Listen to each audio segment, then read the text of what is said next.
Kaibigan, magandang araw po sa ating lahat. Muli pong nagbabalik ang inyong lingkod, Highly Comworks. So ngayon mga kaibigan, ang gagawin po natin ay ipapakita ko po sa inyo yun pong features po ng X Router 6 kasi trending po ito ngayon. Lalong-lalo na gamit po ito sa mga kaibigan natin na hindi po alam paano mag-config ng dual ISP, failover or load balancing. Ang kagandahan ng router na ito ay parang all-in-one na din, no? Kasi meron din pong bandwidth limiter at saka pwede din siya sa Starlink anti-stow. Yun nga lang ay may issue ngayon ang Starlink, no? Sayang na sayang. Maganda sana ang router na ito. At ang kagandahan din dito mga kaibigan, kasi pwede mo siyang ma-access, remote siya online, kahit sang lugar ka, pwede mo siya ma-access. So, napakasimple lang din nung gagawin po natin kung paano siya ma-access. Okay? So, yung trabaho natin ngayon, ipapakita ko po sa inyo ang loob nito pong X Router 6. Actually, agad po itong naubos nung pong atin pong na-promote ito sa Facebook store natin. Pero meron pong paparating na mga items, siguro mga 100 pieces, next week or next month mga kaibigan. Kung gusto nyo pong mag-try at gamitin ito, lalo-lalo na sa mga beginner na tulad natin, ito po talaga ay napakalaking tulong ng router na ito. Okay, so kung sakali na nasa inyo na po ang router, so ganito lamang po yung ating gagawin. Yung kanyang default IP is 192.168.10.1. Okay? So, click lamang po natin yung enter. Ito yung makikita natin. Yung username niya is admin. Tapos, yung kanya namang password is admin din. So, lagay muna natin dyan, mga kaibigan, no? Yung password. Okay? So, lagay natin dito sa baba yung password. Admin, small letter lamang po lahat. So, click login po tayo. Okay, so invalid. Again, baka nagkamali tayo. Admin. Ang sa ibaba. So, login again. So, ayun, napasok na po natin. Ito po yung loob. Ito po yung dashboard niya. Okay, nakita nyo po dito yung kanyang dashboard. Ayan po. Okay, so ito nga po pala ay gigabit din. Okay, so ito yung kagandahan. Gigabit na din po ito. At saka dual band din po ito. Merong 2.4 GHz at saka 5 GHz. Dito tayo sa quick settings. Ayan, nakita natin dito yung quick settings. Ayan, pwede natin siyang static, PPPoE, tapos Wi-Fi 1. Okay. So, yan yung one configuration niya. Okay, so pwede siya.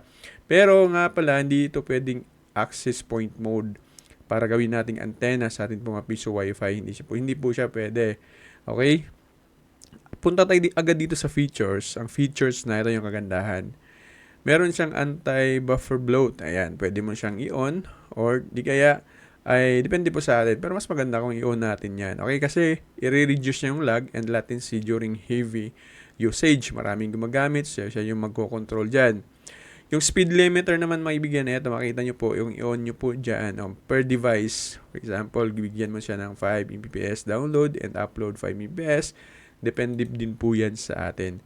So, ito yung kagandahan, dual one mga kaibigan. So, ang nakaset dito is failover. Okay, so ibig sabihin, pag failover mga kaibigan, yung pong lalagyan natin dito ng connection is yung 1 at saka LAN 1. Nakita nyo po dito yung active topology. Ito po yan.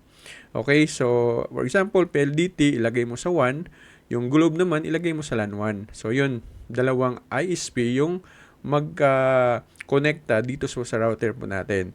So, meron siyang pagpipilian. Kung gusto mo naman ng load balancing, ibig sabihin ng load balancing mga kaibigan, na kung saan ay yung dalawang ISP ay yun yung sabay-sabay na magagamit ninyo or ng client po ninyo. So, mas maganda din po yung load balancing kasi pag weak yung isa, yun namang isa magbibigay ng internet doon sa client. So, maganda po talaga. Pero kung gusto naman ng failover, ibig sabihin pag naputol po yung isang connection or sira, for example, PLDT na putol, ang globe meron, internet. So, yun, no? Ibig sabihin, mag-a-active agad yung isang ISP. So, yun, ibig sabihin mga kaibigan. So, ito actually, naka-off ito, pwede mo siyang i-on. At hindi mo rin pala ito makikita mga kaibigan na kapag nakabili po kayo nito.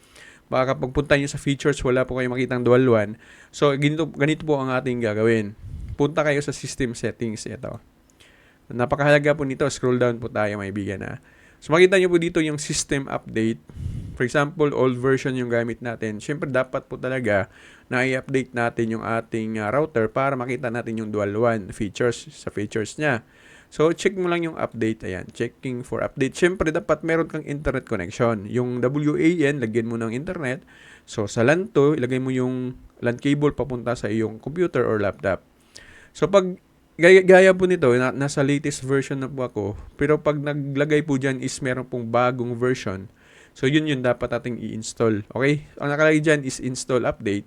Pag click po ninyo yung install update, mga kaibigan, tapos ang nakalagay is unauthorized, ibig sabihin mag-log out muna tayo, i-refresh muna natin. Okay, tandaan niyo po yan ha. Mag-log out, i-refresh natin, tapos balik tayo, login no tayo.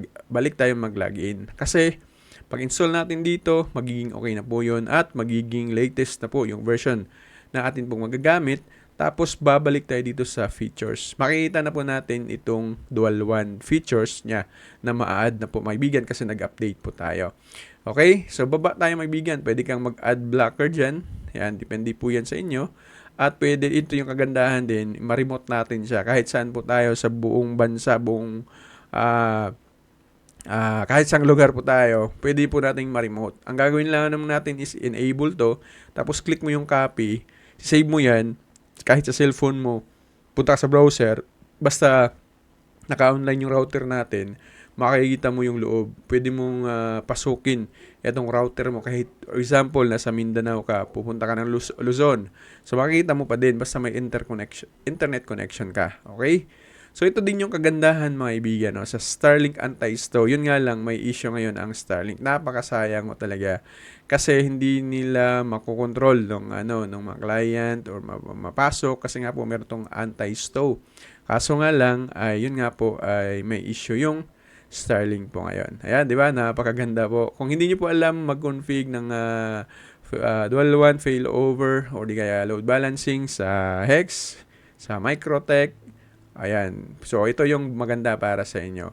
Kung nasa 800 Mbps lang naman yung atin pong mga internet or 600, hindi po yan lalagpas ng 1,000 Mbps. So, maganda gamitin to kasi gigabit to. At ito din po, mga kaibigan, na napakamura ho talaga ng router na ito. Yun nga lang, agad po naubos. Pero, kung nakita nyo po ang video na ito, pasukin nyo po ang link na sa comment section or sa caption natin. Baka meron na pong stock, no? So, ako po ay nagbo-vlog ngayon for 17/2026. Baka makita mo ang video na to next year na, no? 2027, ibig sabihin siguro marami ng stock sa panahon na po na yan. Okay? So, yan yung mga features, mga kaibigan, na makita natin. Talagang napakaganda po nito. Ito naman dito tayo sa clients. Ay, makikita mo yung mga clients dito. Pwede mo siyang i-block. Lahat dyan, makikita mo yung mga pumapasok sa atin pong internet, no? Kung sino pa yung connected sa router po natin. Pwede din natin siyang speed test. Ayan. Okay, so punta tayo dito sa system. So, yun yung pinasok natin kanina. Punta tayo sa advanced. Network tayo. Ayan. Ito yung makikita natin sa network. At firewall. Ito yung makikita natin. Yun yung pinakamahalaga, mga kaibigan, sa features. Kasi alam ko naman po na ang kinakailangan po ng iba dyan is dual one. Lalong-lalo na kung mayroon po silang mga internet businesses na kahit po maliit lamang po ito pero nakakatulong. Okay, so sa lahat naman po ng Starlink na hindi pa po na low speed, pwede po natin itong gamitin, mga kaibigan, no? Yung pong anti-stow. Kung ikaw man po ay active pa sa Starlink ngayon, bilhin mo agad ito. Bibigyan kita ng link sa comment section or doon po sa caption o dito po sa description sa baba po ng video, mga kaibigan, makikita nyo po dyan.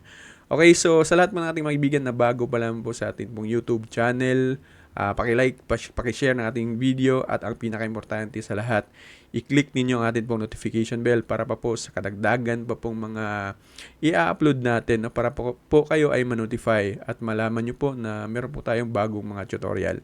And also, mga kaibigan, gusto ko pong sana ay mag-visit po kayo sa Facebook store ho natin, Heidenberg Bastida. May link tayo dyan sa ating pong YouTube channel at Shopee store po natin, mga kaibigan. Again and again, magandang araw po sa ating lahat and God bless us all.